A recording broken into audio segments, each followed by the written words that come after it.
एक समय गर्ग आचार्य अत्यंत क्रोधित हो गए और उन्होंने निर्णय लिया कि वे एक ऐसे पुत्र को जन्म देंगे जो यादवों को कष्ट दे। इसी इच्छा के साथ वे दक्षिण दिशा की ओर चल पड़े और उन्होंने घोर तपस्या की।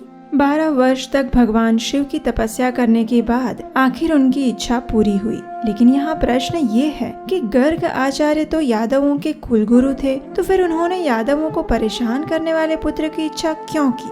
चलिए आज से प्रारंभ हो रहे कार्तिक मास के शुभ अवसर पर हम भी अपनी कार्तिक मास कथा यात्रा प्रारंभ करते हैं और ये कथा है श्रीमद् भागवतम पुराण के 10वें स्कंद से।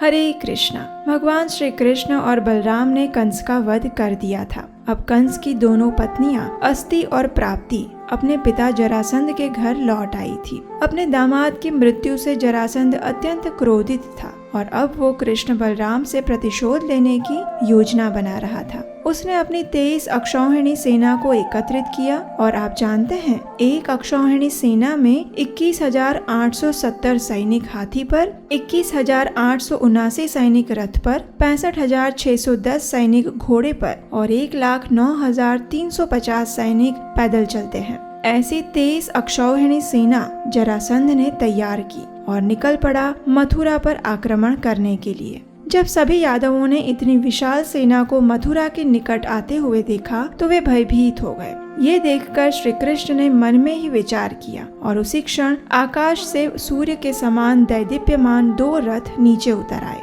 वे सारथी और अस्त्र शस्त्र से सज्जित थे। श्री कृष्ण ने अपने भाई बलराम से कहा, पश्यार्य व्यसनं प्राप्तं यदूनां त्वावतां प्रभो एष ते रथ आयातो दयितान्यायुधानि च एतदर्थं हि नौ जन्म साधूनामीश शर्मकृत् त्रयोविंशत्यनीकाख्यं भूमेर्भारम् अपाकुरु। हे मेरे बड़े भैया, यदुवंशियों के ऊपर मंडरा रहे इस खतरे को देखिए और ये देखिए, आपके प्रिय अस्त्रों के साथ आपका रथ भी सुसज्ज होकर खड़ा है। हम अपने भक्तों की रक्षा के लिए अवतरित हुए हैं। चलिए इन 23 सेनाओं को नष्ट करके पृथ्वी के इस भार को कम करते हैं। इतना कहकर कृष्ण बलराम ने अपना कवच पहना और एक छोटी सी सेना लेकर नगरी से बाहर आ गए। अपने सारथी दारुक के साथ सीमा पर पहुंचकर कृष्ण ने अपना शंख बजाया और शत्रु सेना भय से कांप उठी। अब जरासंध ने अपनी सेना से कृष्ण बलराम और सभी यादवों को घेर लिया।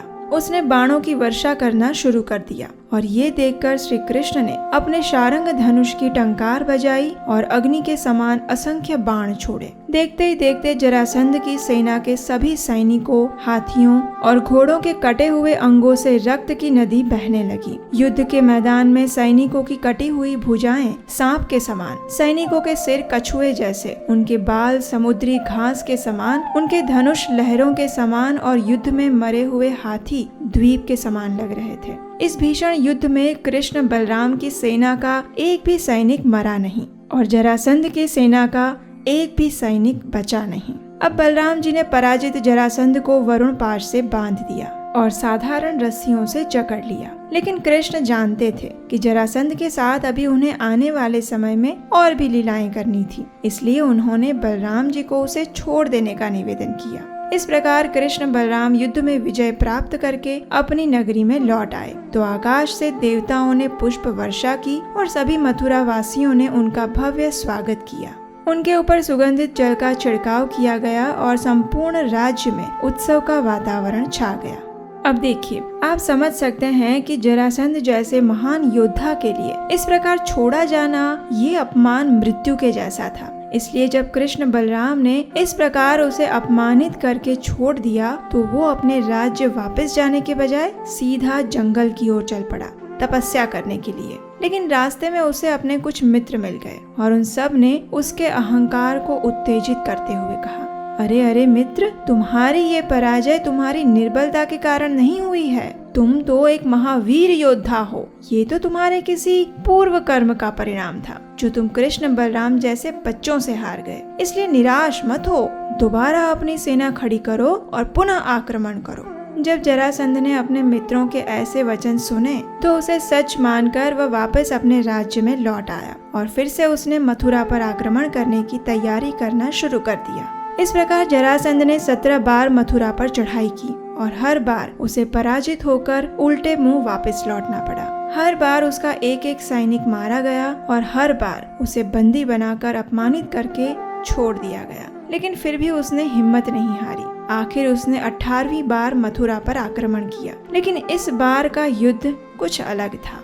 इस बार मथुरा पर दोनों ओर से संकट मंडरा रहा था। एक ओर से जरासंध अपनी सेना को लेकर आ रहा था और दूसरी ओर से काल यवन नामक एक राजा ने भी अपने 3 करोड़ सैनिकों के साथ मथुरा पर चढ़ाई कर दी थी। अब आप सोच रहे होंगे कि यह अचानक काल यवन कहाँ से आ गया और कौन है वो? तो उसके पीछे भी एक इतिहास है।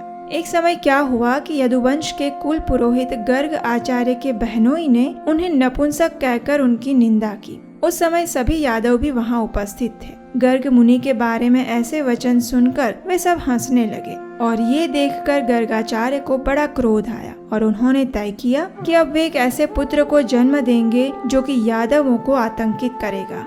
बस ये निर्णय करके गर्गाचार्य दक्षिण की ओर चल पड़े। 12 वर्षों तक उन्होंने भगवान शिव की घोर तपस्या की और अंत में उन्हें ऐसे पुत्र का वरदान प्राप्त हुआ। कुछ समय बाद एक यवनों के राजा थे जिन्हें कोई संतान नहीं हो रही थी, इसलिए उन्होंने गर्ग मुनि से पुत्र प्राप्त करने की इच्छा प्रकट की। उनकी इच्छा को पूरा करते हुए गर्ग आचार्य ने उनकी पत्नी के गर्भ से एक पुत्र को जन्म दिया।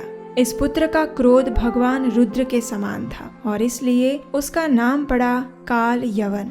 वो अत्यंत शक्तिशाली था। कोई भी राजा उसके सामने युद्ध करने का साहस नहीं करता था। इसलिए एक समय काल यवन ने नारद मुनि से पूछा, इस पृथ्वी पर सर्वाधिक शक्तिशाली कौन है जिससे मैं युद्ध कर सकूं?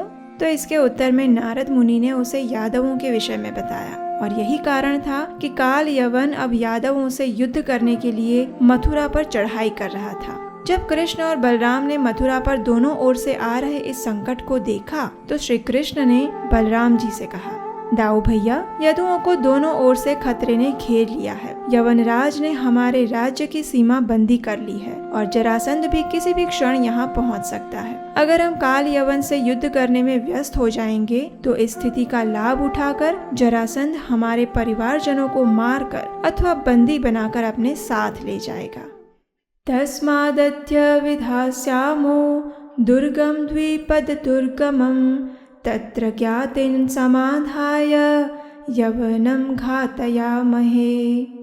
इसलिए हमें तुरंत एक ऐसे किले का निर्माण करना होगा जिसे कोई मनुष्य भेद ना पाए। फिर हम अपने परिवार को वहां भेजकर इस यवन राज का वध करेंगे। इस प्रकार योजना बनाकर श्री कृष्ण ने उसी क्षण समुद्र के बीच में 150 किलोमीटर की परिधि में द्वारिका नगरी का निर्माण करवाया। श्री कृष्ण की आज्ञा से देवताओं के वास्तुकार विश्वकर्मा ने इस भव्य नगरी का निर्माण किया। इस नगरी में चौड़े रास्ते और भव्य उद्यान थे। इन उद्यानों में स्वर्ग से लाए गए पेड़ पौधे लगाए गए थे। यहाँ घर सोने से ढके हुए थे, छतें बहुमूल्य रत्नों से जड़ी हुई थी। इतना ही नहीं, इस नगरी में अस्तबल और गोदाम भी चांदी और पीतल से बने थे। वहाँ सभी ब्राह्मणों, क्षत्रियों, वैश्यों और शूद्रों के लिए विभिन्न आवास की व्यवस्था थी। इन सब के बीच भगवान श्री कृष्ण के हजारों महल पूरी नगरी की शोभा बढ़ा रहे थे। इंद्र ने स्वयं अपनी सुधर्मा राजसभा और स्वर्ग का पारिजात वृक्ष दिया। वरुण ने मन की गति से चलने वाले सफेद और काले घोड़े दिए। कुबेर ने 8 प्रकार की धन संपत्ति दी और अन्य देवताओं ने भी बहुमूल्य उपहार प्रदान किए। जब सारी तैयारियां हो गई तो भगवान श्री कृष्ण ने रातों रात सभी मथुरा वासियों को निद्रावस्था में ही मथुरा से द्वारिका पहुंचा दिया। सुबह सुबह सभी मथुरावासी उठे तो उन्होंने देखा कि वे सब रत्न जड़ित महलों में आ चुके हैं। उन्हें अत्यंत आश्चर्य हुआ। अब श्री कृष्ण ने बलराम जी को अपनी प्रजा की रक्षा के लिए वहीं द्वारिका में छोड़ दिया और वे स्वयं मथुरा वापस आ गए उनका अधूरा काम पूरा करने के लिए। और वो काम था काल यवन और जरासंध से युद्ध का। लेकिन आखिर कृष्ण अकेले इन दोनों से कैसे युद्ध करेंगे, ये हम जानेंगे इस कार्तिक मास कथा के अगले भाग में।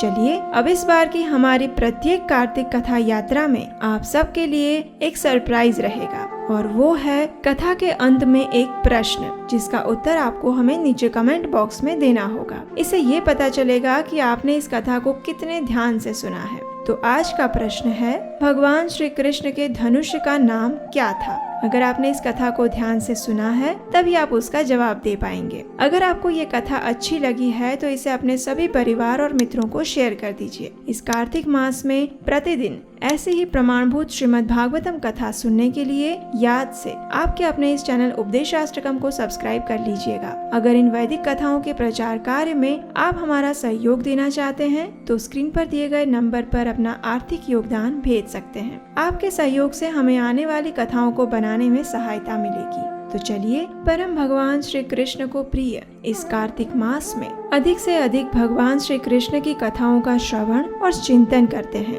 और अपने मन तथा चेतना का शुद्धिकरण करते हैं।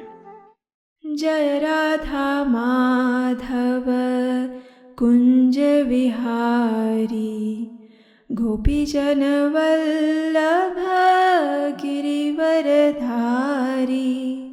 जय राधा माधव कुंज विहारी, गोपी जन वल्लभ गिरिवरधारी। यशोदानंदन व्रज जन रंजन, यशोदानंदन व्रज जन रंजन। यमुना तीरवनचारी, यमुना तीरवनचारी।